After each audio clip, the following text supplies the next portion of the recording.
to TDM Talk Show.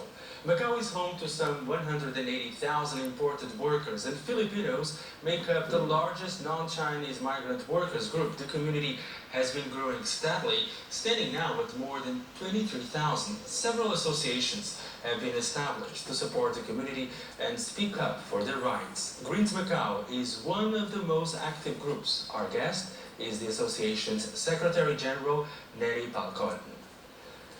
Nelly Palcon, thank you very much for joining us and welcome to the show. And thank you for inviting too. Thank you. Let's talk about this group, Greens Macau. It was established last July year, right? last year, yes.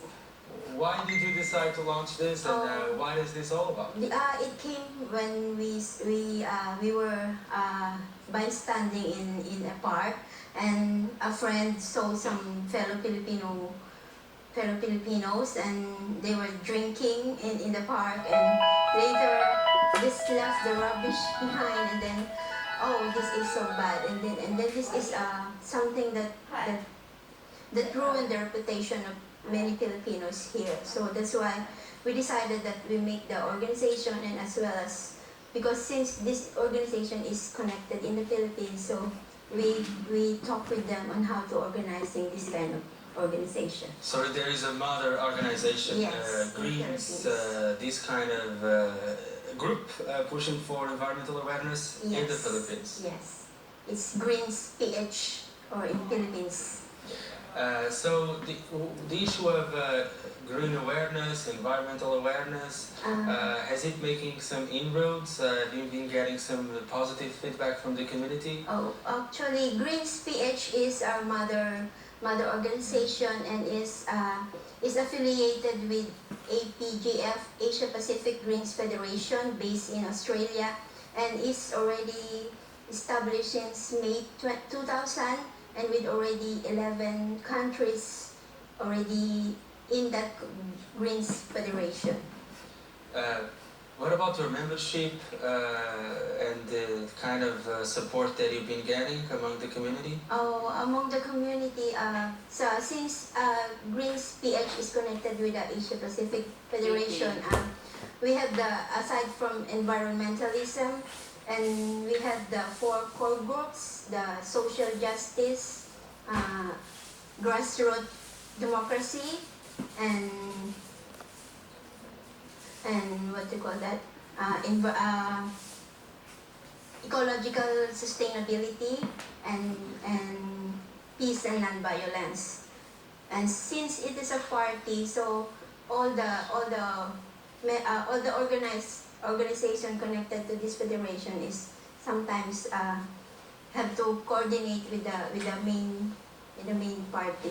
So in the Philippines, there is of course some political activism carried out by this group, right? Yes. So can you tell us about it? I mean, what about the mother organization in the Philippines? The mother organization mostly do their so we focus on environment. So most of them are do the sustainable farming, and in Mindanao they do the what they call that, the waste management program.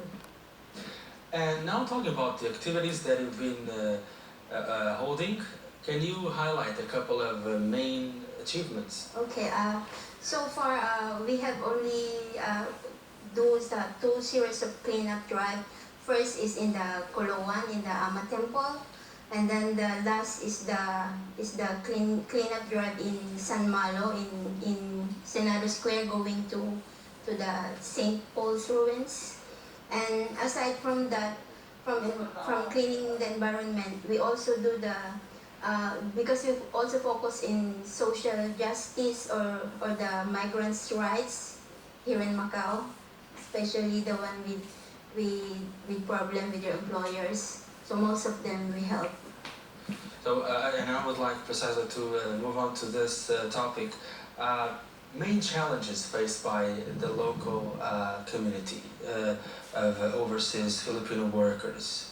If you have to single out the main challenge, which one would you choose? I can say that the main challenge is the pre-termination of contract of the migrant workers, because for the pre-termination, after we already are working visa is cut, the immigration only give us 9 days working visitors permit.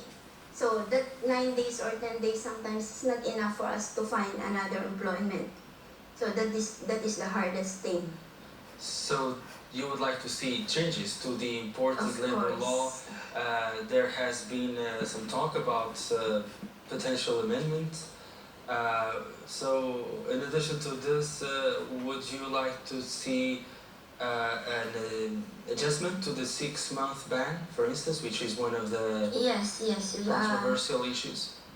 For that, I hope that it will be adjusted to 1 month or 2 months, because being the helper, and maybe we came here as the sole breadwinner of the family, so being no job for 6 months is so hard, especially facing the financial difficulties back home. And the issue of the job category, because you are not allowed to change unless you are Finished contract, and then you go back to the Philippines, for instance, and wait for 6 months and then apply for a new job category. Mm-hmm. In terms of mobility, labor mobility. Yeah, that's right. Because once your contract is pre-terminated, and then you are banned for 6 months, and when you come back in Macau to find another job, you cannot change the job category. So if you're a domestic helper during that time, so only you can apply for the domestic helper job on the second time. So this is something that you'd like to This see seems is some kind of adjusted. discrimination. The wider question is whether Macau is a welcoming place for migrant workers. What's your take on this? Oh, for me, I've been working here for 12 years, and I can speak a little and understand a little bit Chinese, and I know I already learned the culture of Macau and other Chinese communities. So for me, it's easy, but for other newcomers, maybe I think the language barrier is so hard for them.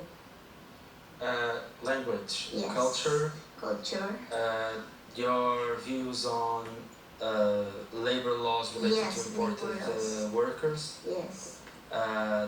Do you feel any sort of discrimination or prejudice against migrant workers, namely those from Southeast Asia? Yeah, there is, because unlike in Hong Kong, so I make Hong Kong as an example, because in Hong Kong, all the migrant workers there can exercise their right. I mean, they can do the protest, or whenever there is something that they want, just like salary increase, and then they can freely go to the government and protest for that, and then so But here in Macau, you feel that Macau not, is illegal. Yeah.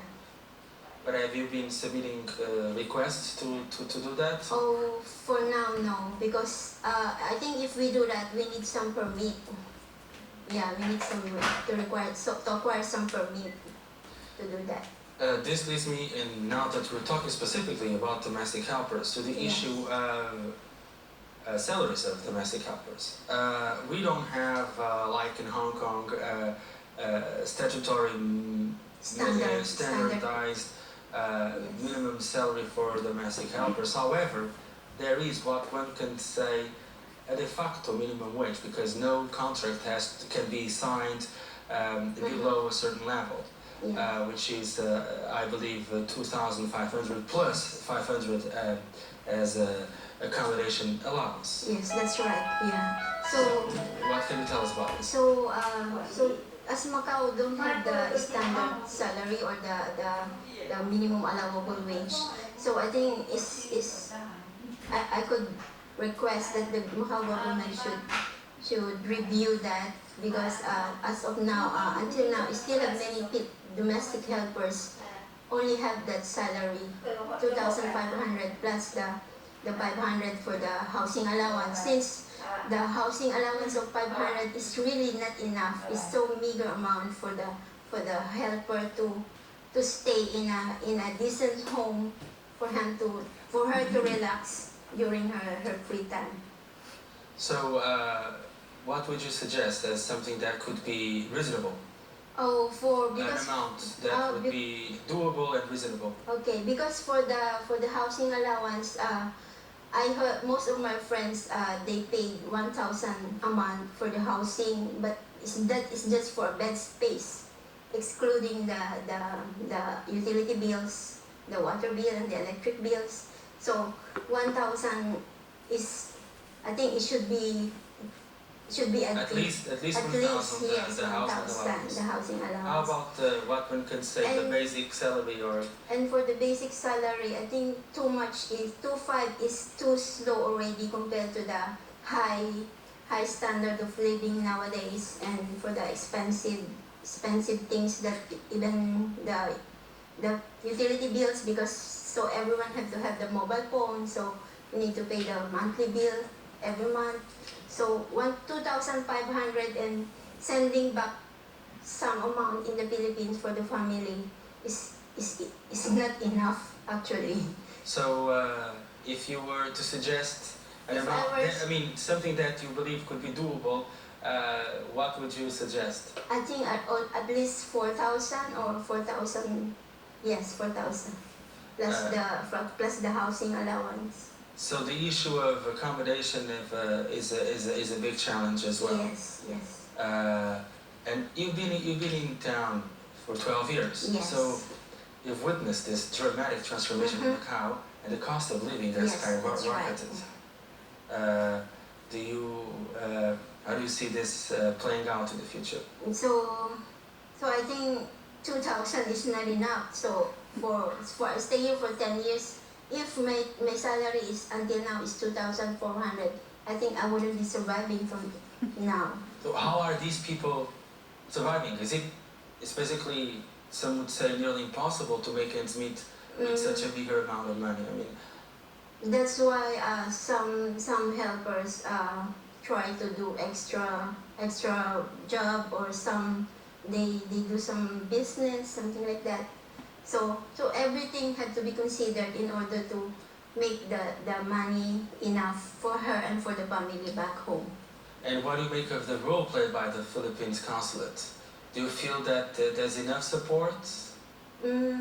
I think. What would you like to see improved in this respect?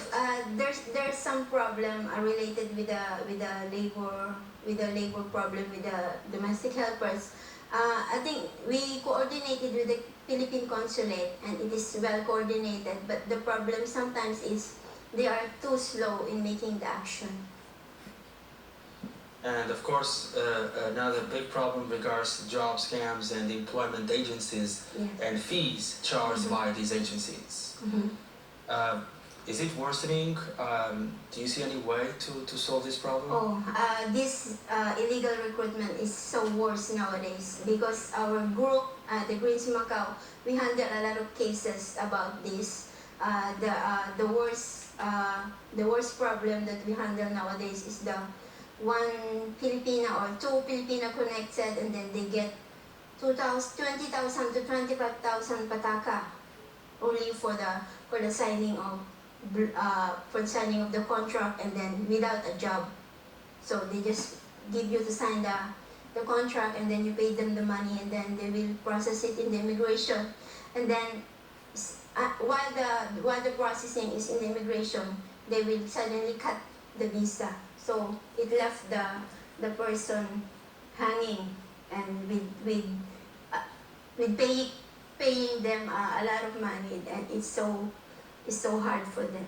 So how to crack down on these rings and these kind of syndicates that exploit migrant workers? I mean, what would you like to see done in this respect by the local authorities, by the Philippines consulate, and of course eventually also in connection with sometimes the root of the problem, which lies back home in the Philippines? Yes. That's why we are coordinating with the assistants to nationals in the Philippine consulate. So they are the one who handle these cases, and sometimes, because we cannot push through the the complaint unless the person will go to the police station to file the formal complaint. So if no formal complaint from the police, I think the action, the case is so hard to solve. And another issue regards health care for migrant workers, for domestic helpers. Many challenges. I mean, how have you been coping with this over the past years? You've been in town for 12 years.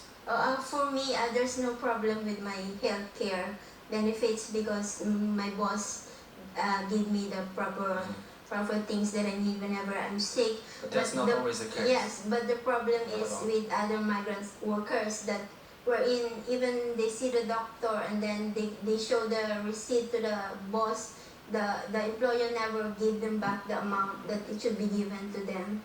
And some are even, I heard even some friends that once they are sick, they are even terminated by the employer. So that is so hard for everyone. All these issues, these problems that, I mean, of course, many of our viewers have heard similar stories and other stories. Yes. You've been expressing these grievances to other groups, to the Macau government, to whom? Who's been listening to you? This, for now, we don't know one. We haven't talked with anyone about this problem. Yeah, but actually our working contract, it states there that the employer are required to pay the medical bills, especially the for normal sickness like that. But really most of the employers do not comply with the law. And what about the healthcare services provided by the local public health centers, public hospital, and of course other private practitioners who might also play a role here? For that, because we also need to pay the fee right. for everything we need to pay the fee. All the domestic workers don't have the free medical checkup. Because you are non-resident Yes. workers, right? The issue of, well, I believe that you'd like to benefit from Social Security support in Macau and to be part of it. Yeah, that is a very good welfare. Welfare, yeah. Those welfare policies and measures do not cover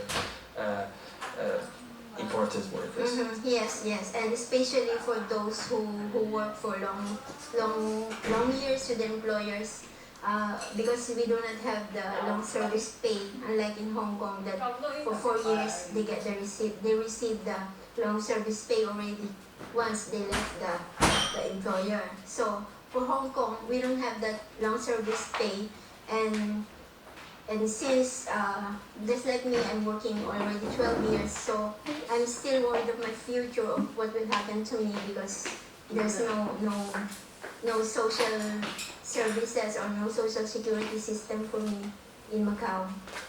Before we wrap up our talk, I'd like you to tell us about your future plans. Okay. What are you planning to do in the near future, and what would you like to see changed in Macau in terms of support from the local authorities and other groups in the society? Okay, so since we already started a series of cleanup drive, so we are planning to do it again by first week of December or second week of December. Since our group is busy nowadays with the sports activities, because we will be joining the competition, volleyball competition is coming October 25 in Haksa. Our group is one of the team candidates, and aside from that, we are planning to register our organization into the Macau government so that we can move in accordance with the law. So because for now, if we do the cleanup drive, we don't have any funds for cleaning and for the materials that we needed. about support that you'd like to see. Are you hopeful that there would be a change in this respect? Talk about local authorities or other local NGOs, institutions, associations. We already talked with the IACM, and then they told us that once our organization will be registered to the Macau government, I think we can get some support from them. Eddie Falcon, thank you very much for joining us. And to you at home, thank you very much for watching us. We'll be back next week.